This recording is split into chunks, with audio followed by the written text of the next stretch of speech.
اللهم يا حي يا قيوم فرج هم المهمومين ونفس كرب المكروبين وقض الدين عن المدينين واشف مرضانا ومرضى المسلمين.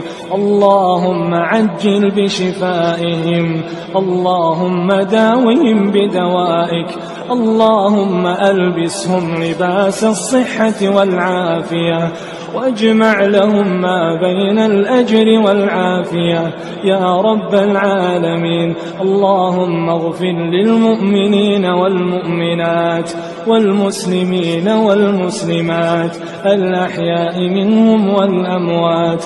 اللهم اغفر لجميع موتى المسلمين، اللهم اغفر لهم وارحمهم وعافهم واعف عنهم وأكرم نزلهم.